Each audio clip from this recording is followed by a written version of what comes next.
Over the course of my life, people have said some pretty crazy things about me being blind and about blind people in general.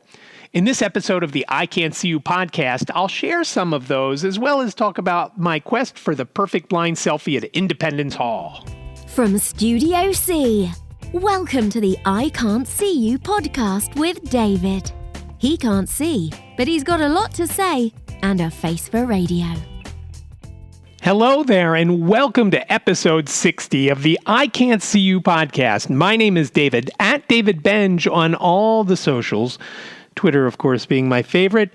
Instagram, if you want to see yet another dozen blind selfies of me. And that is something we're going to talk about today, and I'll get to that in a sec. But I do appreciate you checking out today's episode and appreciate your continued support. Remember, if you have any questions or comments or want to be part of the show, you can always reach out, leave a message at area code 646-926-6350, and perhaps we'll use it in an upcoming episode. Good or bad comment, question, whatever you've got, give a call, and that would be fun. And we've had a couple of callers in the past, so that would be a very cool idea if you have an idea or comment. So please do reach out. You can also, if you have questions, reach out via email, ican'tseeyouPodcast@gmail.com. Remember, I Can't See You sounds like it's really long, but it's only 7 letters, ICANTCU podcast@gmail.com. And again, check out all the episodes, past episodes. So this one and the other 59 at ican'tseeyou.com, ICANTCU.com. And, you can go back and go through them if you like, or maybe one day when you can't fall asleep, you need a little help. That would certainly be something to help you.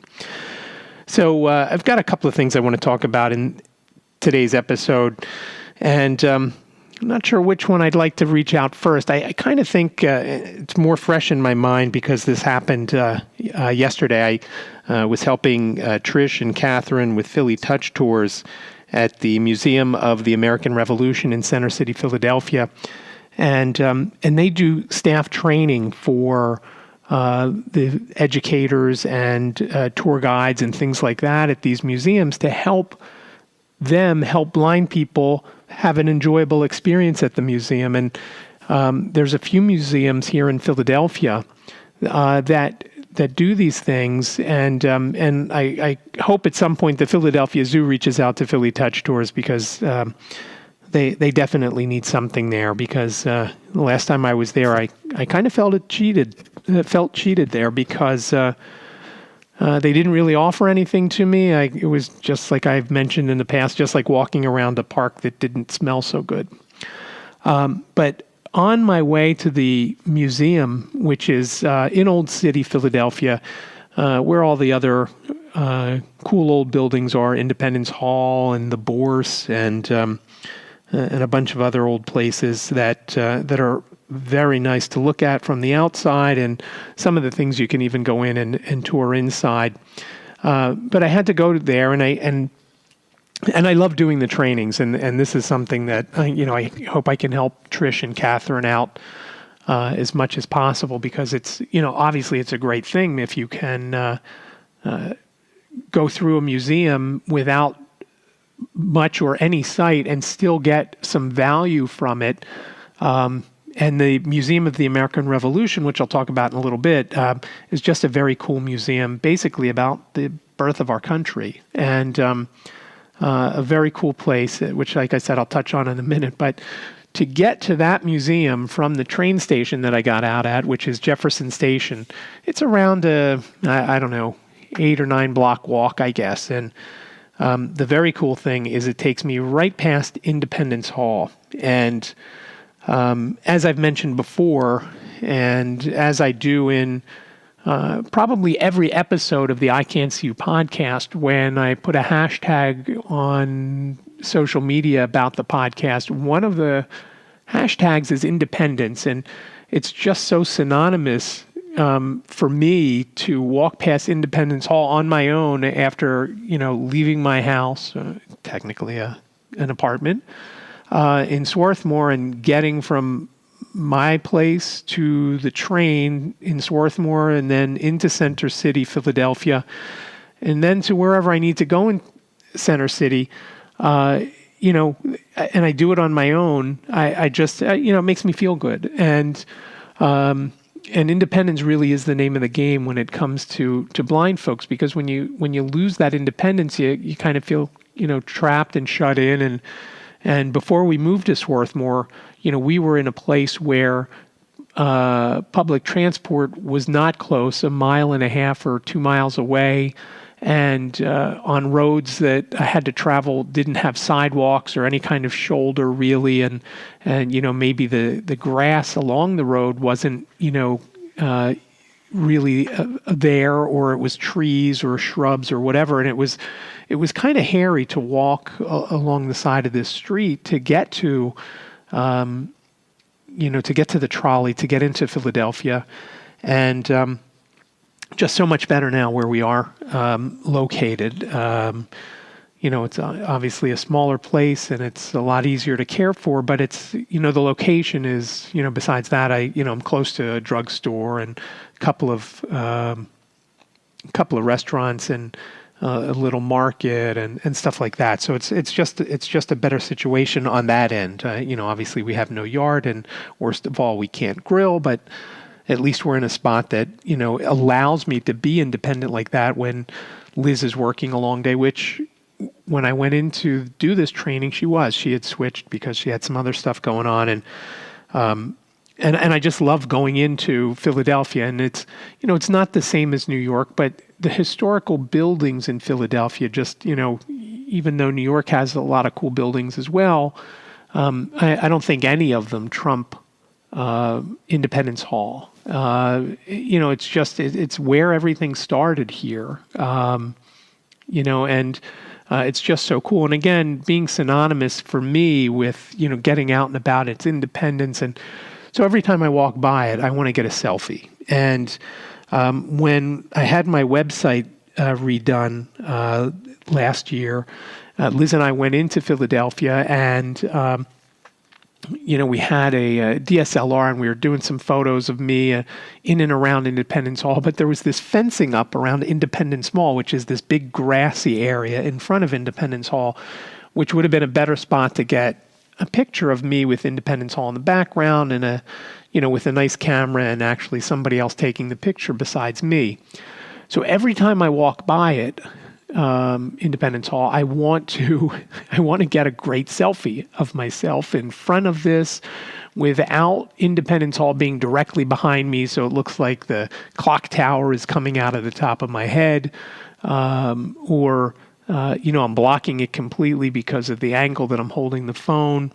And so yesterday I'm walking by, and I was fearful that it was going to be raining when I got into Philadelphia. And just a side note, when it's raining out and, I use a white cane, and one of the things that I gain information-wise with my white cane, besides sweeping and feeling for, missing things or things in the way or whatever, I also hear, and it kind of tells me what's close by. If there's something, if I'm close to a wall, I can hear it echoing off the wall.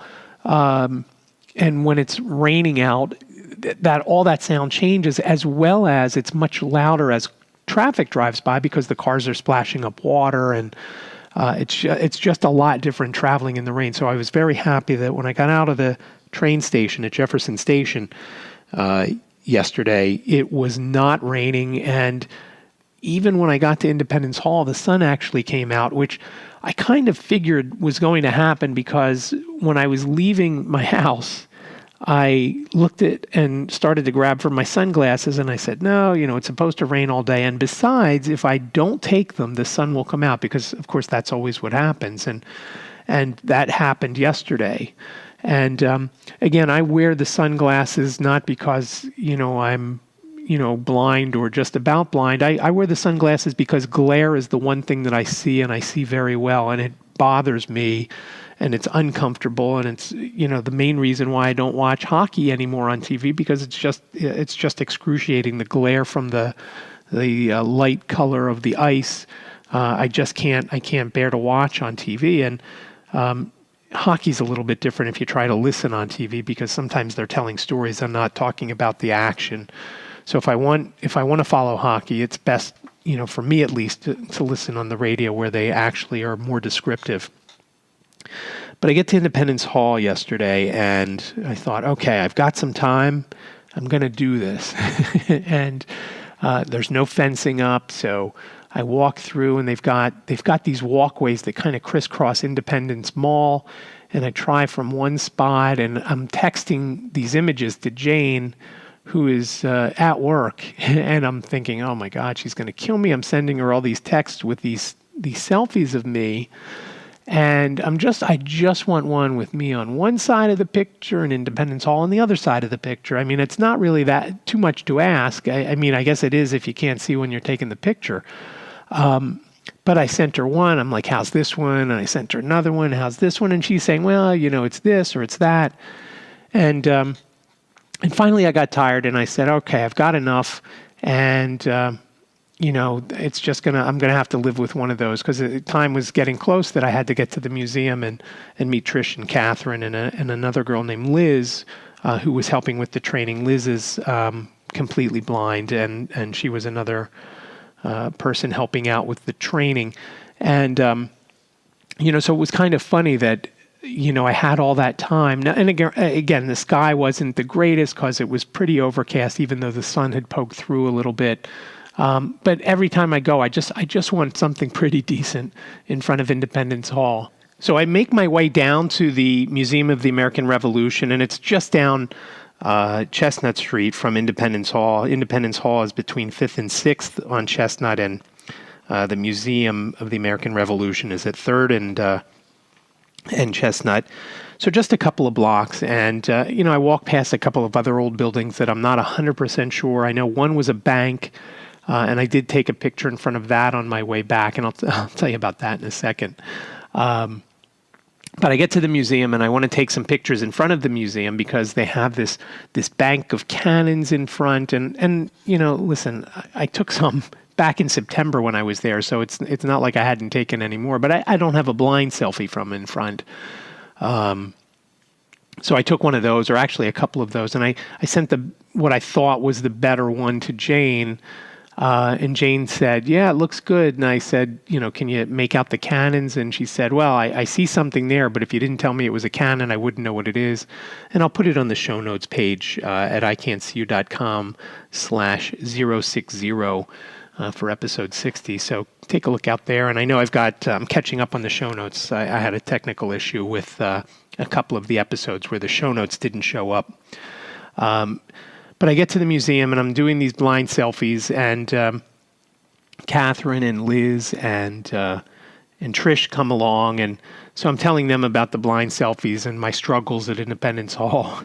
And we go inside and we do the training. And again, if you ever have a chance to get to the Museum of the American Revolution, beside the fact if you have low vision or no vision, and how helpful they'll be because of our trainings and how they describe things to you, and some tactile things you'll be able to touch and feel, and just to get an idea of what you're looking at, or what you're standing in front of, or a picture that may need to be described to you. And they've got a couple of huge pictures in the outside of the exhibit areas. Once you walk up this grand staircase that kind of bends to the right as you go up, and it's just a really cool place. And I don't know if the building is brand new or if it was retrofitted and redone when they opened the museum. The museum's only been open a couple of years, and I have no idea what it costs to go through there. But again, it's something very cool to check out. So you kind of have three great museums to go to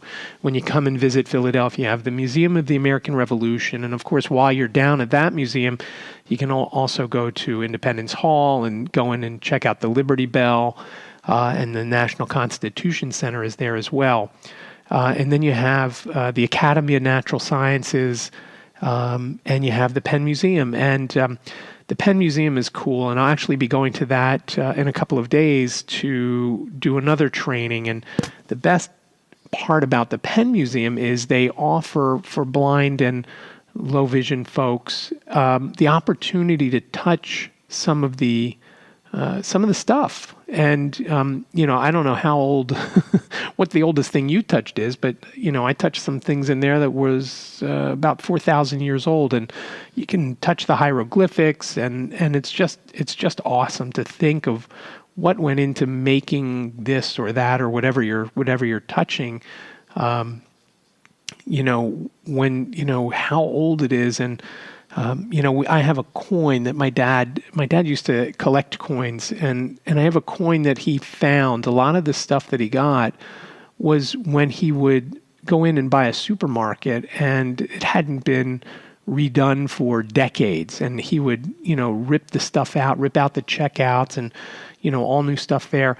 And he'd find, of course, coins, how coins fell through the belt and the cashiers might have dropped them. He has a coin, or had a coin, that I now have.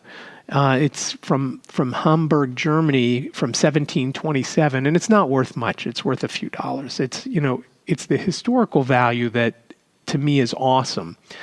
When I put it in my hand, I think of all the people. Like, what did they buy with this? Did they buy some bread? How much could they buy with it? Was it more than one loaf of bread? Was it bread and milk?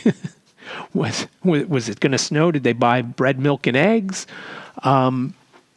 And it's just very cool. And, like I said, the Penn Museum is great for that. And they have a few times a year, they have some tactile days, which, like I said, is awesome. So 3 great museums. And of course, a lot of other cool stuff in Philadelphia. If you've got small kids, there's the Please Touch Museum, which sounds like it could be for blind people, but it's really for kids. And, if you have kids, it is a lot of fun to go through it with them. So that's fun.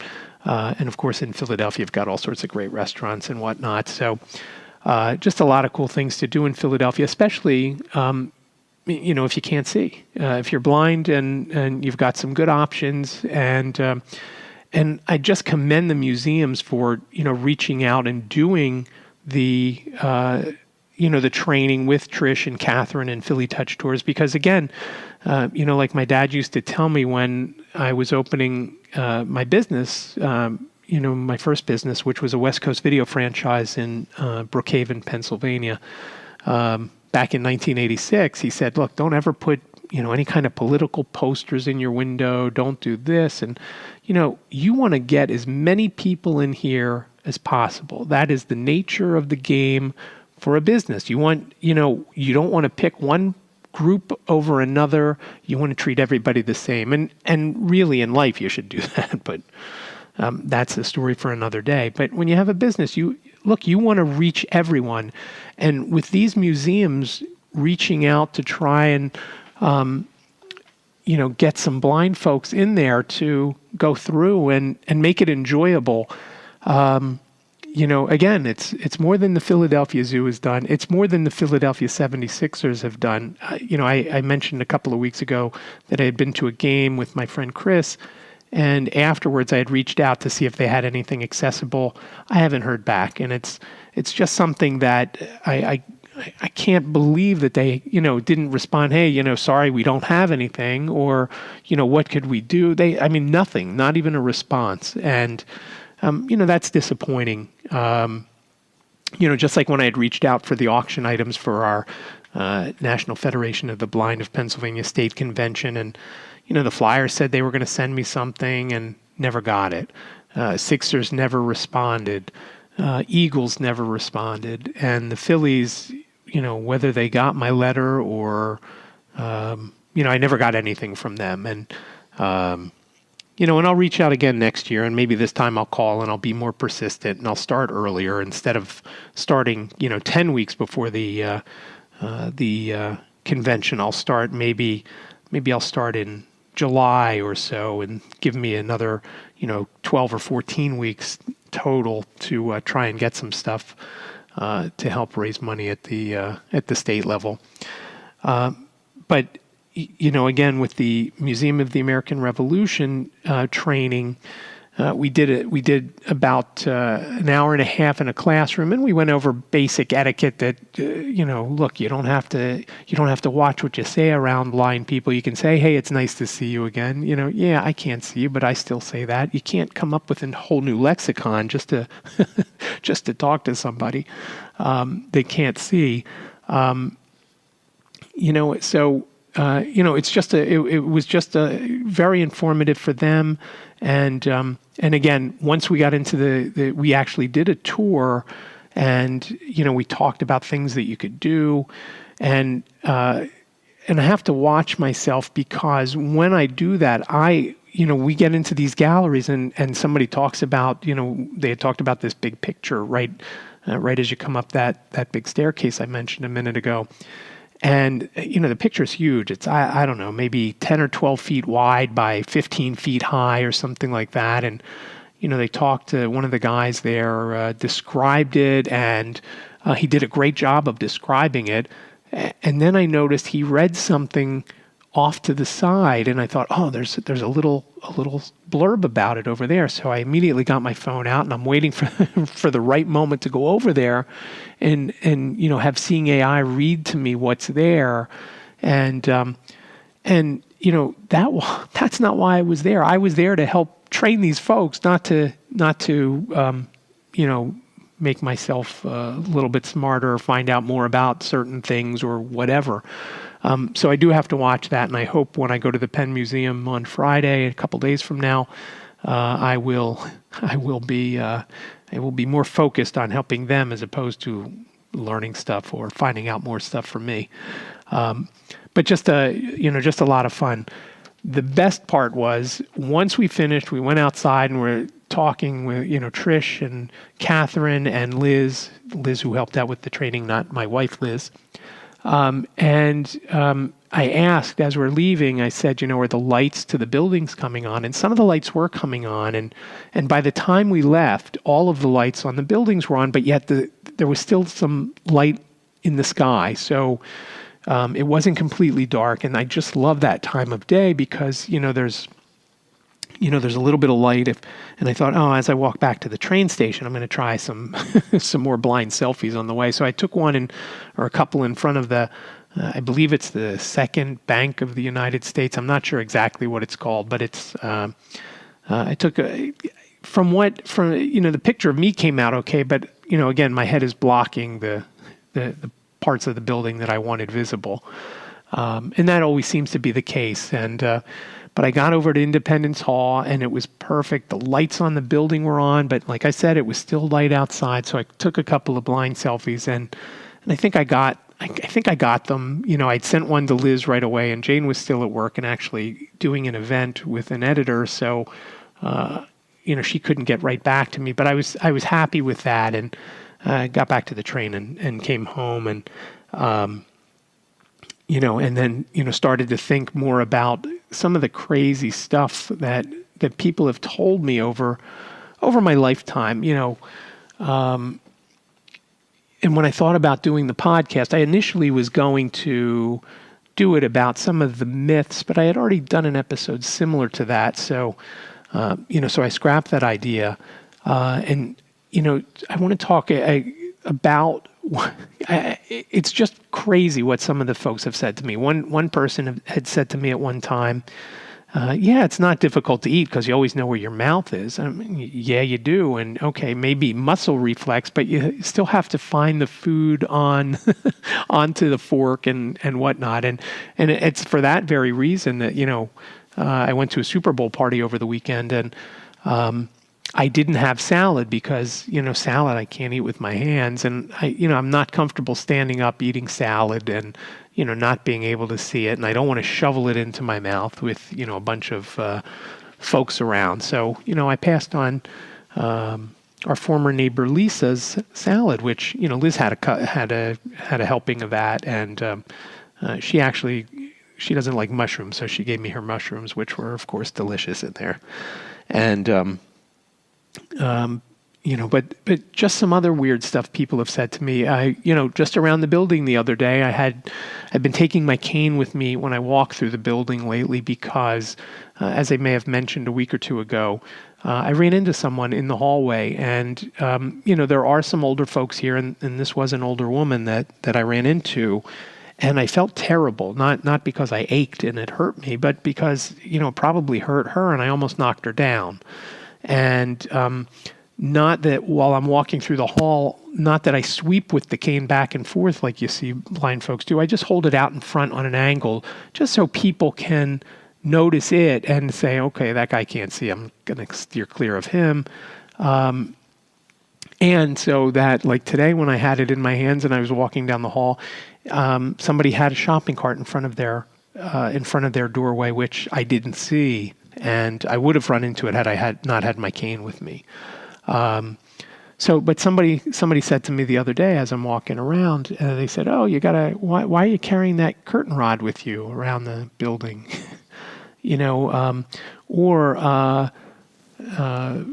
Oh, he can see. He's not blind. He can see what's going on.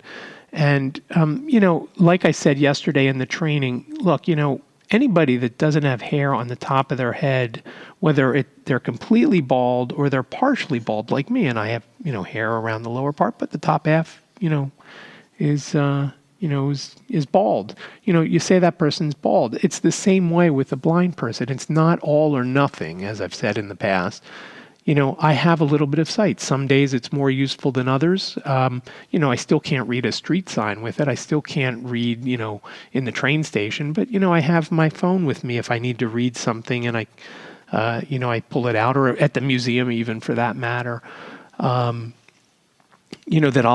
I'll use and read about something in a museum. Or, when I was in New York a few weeks ago for Jane's birthday, I used it to get out of the station, and it told me what exit I was using, and it said, 33rd and I don't remember 7th, or it might have just said 33rd Street. So I knew where I was going when I was leaving. It wasn't a surprise to me, and that was very helpful that I had, the use of that Seeing AI app, because otherwise I would have just been guessing where I was when I got out to the street. The craziest thing, and I think I've mentioned this before, and it's just mind-boggling that somebody said this to me. It was an inside sales rep at a distributor of salon equipment when we had that business, and I asked her for an electronic version of their catalog and price list. And I said, yeah, I really could use that because, I'm legally blind and I can't see the printed one. And the electronic version, I can have it read to me by my computer. And she said, oh, you don't sound blind. And I don't know what a blind person sounds like. But, you guys do because you're listening to one. So do I sound differently than you or your friends or your family? I don't know. But yeah, that's what a blind person sounds like, just like anybody else. So it's just kind of funny that people come up with some of these ideas, and sometimes there are things people do, maybe not necessarily what they say, and this is one that we talked about in the training yesterday, and this has happened to me and Liz, the person who helped with the training yesterday. Again, not my Liz, this other Liz. And evidently it happens to a lot of folks who are disabled, not just blind folks, where when Liz and I are together, meaning my wife Liz and I, someone will ask her, do you think David wants this to eat, or do you think David would like this? And I'll be standing right there, and instead of asking me, they'll ask Liz that. I can answer for myself just like any other blind person or disabled person. If you ask me if I want something, I'll say yes, or I'll say no, or I might ask some questions about it, like what's in it, or is it hot, is it cold, is it, who knows what I might ask. Just know this: if you ever tell me you've been to a restaurant, I am most likely going to ask you what you had. And it's gotten to the point where when Liz is at work at Walden School, and somebody says, "Oh, we went to this brand new restaurant, blah blah blah blah blah," I've conditioned her to ask what they got. So that has rubbed off on her, which I think is kind of funny. But, if you have a question for me, you don't have to go through Liz. It's just kind of silly. Another funny statement that's happened to me recently is it happened at a bank. Actually, it happened at a couple banks. As I may have mentioned, I am now the treasurer of the Keystone Chapter of the National Federation of the Blind of Pennsylvania.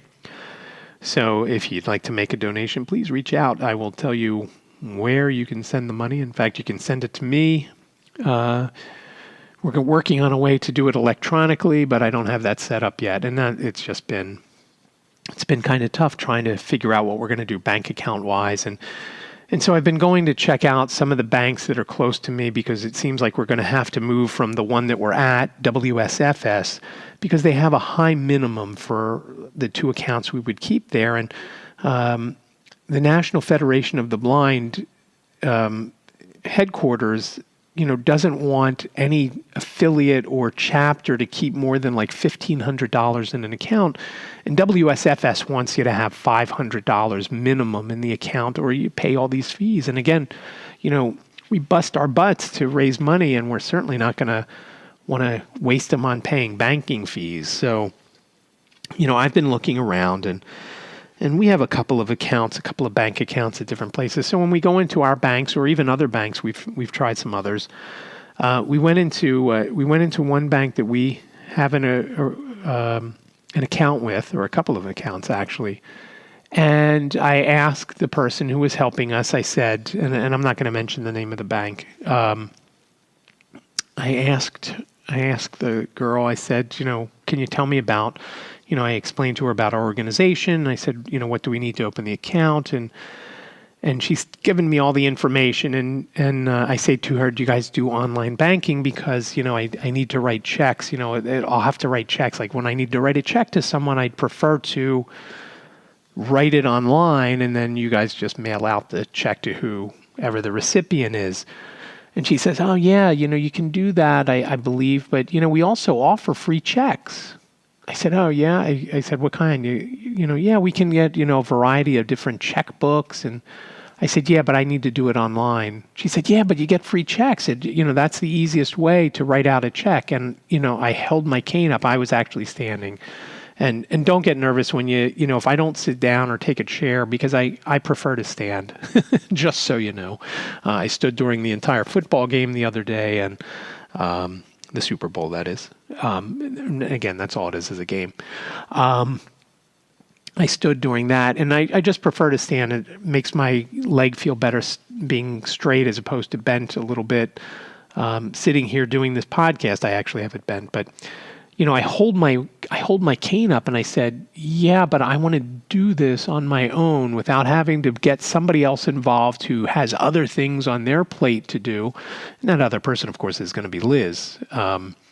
If she needs to, of course she would help me. But, again, she's got work and she's got stuff that she does around the house. And, I don't want to have her put one more thing on her plate that if I can do on my own, I could take care of without needing her assistance. And again, it goes back to that independence thing and the need to be independent. And it's so strong in me. And I realized, as I mentioned in the past, I realized it was that was given to me by my mom. It was my mom who was more so independent and wanting to do things on her own than my dad. So when this lady kept insisting about the free checks, that's great. If I need to write a check, that's good to know that I'll have some and they won't cost me anything. But for God's sakes, I can't write it out.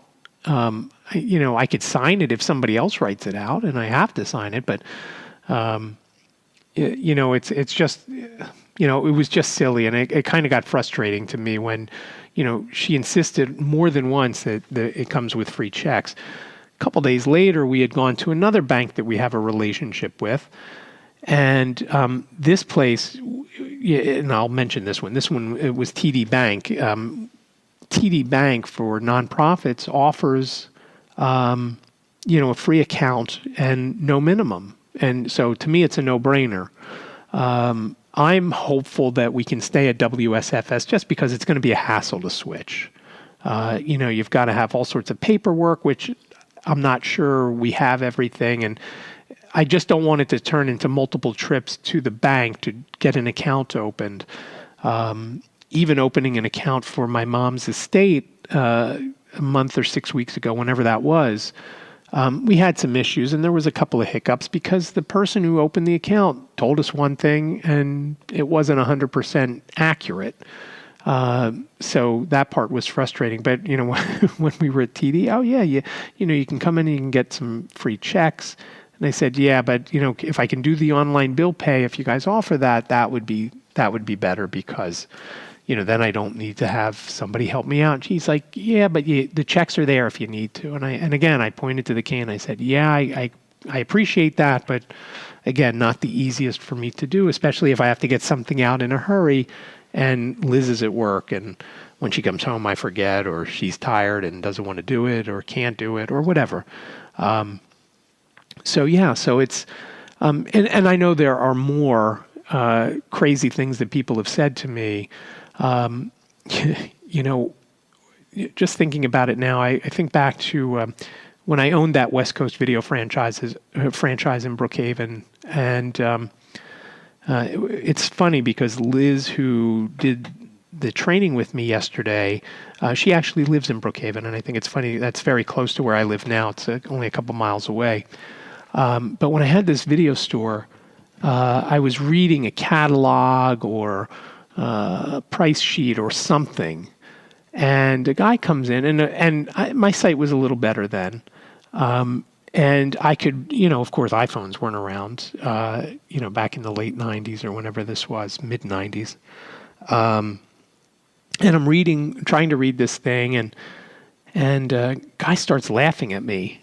And Liz, my wife Liz, said to him, "What are you laughing at?" And he points to me, and he said, "I'm laughing at him. Look at him. Look at that paper. He's so close to it. Bah, bah, bah, bah, bah." And, and of course you always get one of the things, are you trying to smell that paper? And Liz said to me, or said to him, well, he can't see it. He has very poor vision, and so forth and so on. Oh, that's funny. And, it was an old guy. So, joke's probably on him because he was old then. He's most likely dead now. So that's funny. Not really, but, he was old then. So, he lived a long, full life, probably, saying inappropriate things to a lot of folks. And again, as I've said in the past, the most offensive thing about being blind is not seeing. And we kind of talked about this yesterday at the training, and I've heard this from, especially from folks who have been blind their entire life. If they had the opportunity to get vision, they don't necessarily think they would do it. And, I, of course, would because, I've had a taste of seeing things. And I want to run around out in the outfield on a baseball field and, shag fly balls or, take grounders at second base and, or play first base and, scoop some out of the dirt and, do stuff like that. And, I want to do, I love, obviously, I love taking pictures. And maybe I would take more than, blind selfies. I guess if I could see, they would just be selfies. So I would absolutely, I would risk my life to see, especially for 2020 or near 2020 vision, the vision, not the year. So yeah, even if it were, 50-50 that I would get vision or die, I would take that chance. That's a no-brainer for me. Just like for some blind folks, it's a no-brainer that they wouldn't do it because they're good with where they're at. And, I like to see what's going on. I've always been a visual person. And as I've mentioned before, when the mobility instructor was teaching me how to use a white cane, she said, you have it difficult because you are a visual person and you don't have much vision.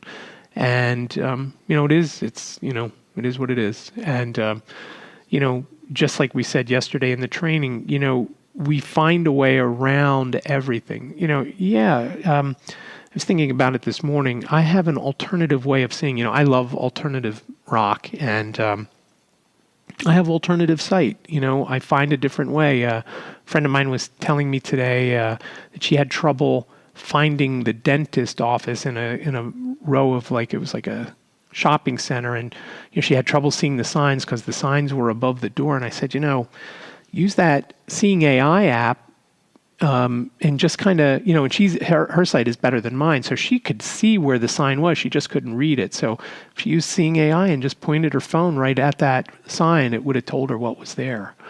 So there's just all sorts of tips and tricks that you use to make do.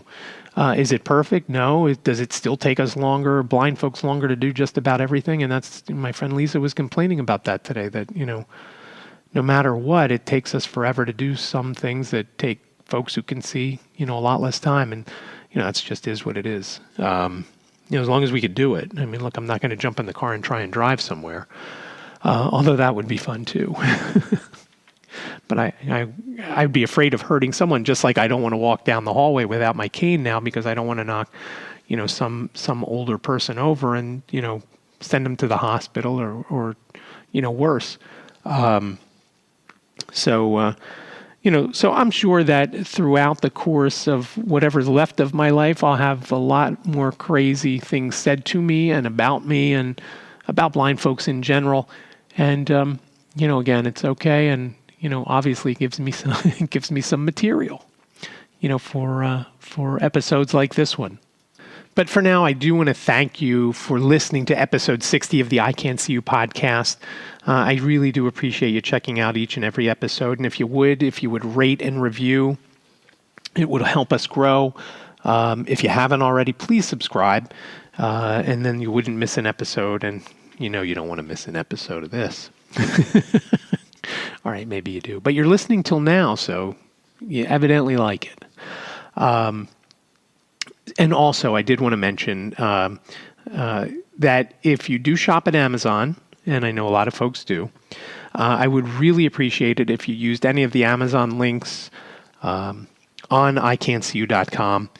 And, on some of the show notes pages, I put links to specific products. You don't have to buy those products for me to get credit. If you click on one of those links and end up at Amazon and then buy something else, I still get a commission. And again, it's not huge, but it helps. And, it helps fuel Liz's Starbucks addiction for her chai tea lattes. And it is greatly appreciated. And I made it a little bit easier in case you want to help out. If you just go to your address bar and type ican'tseeyou.com/Amazon, you will go to Amazon. And again, remember, I Can't See You is only 7 letters long. It sounds like it should be a lot longer, right?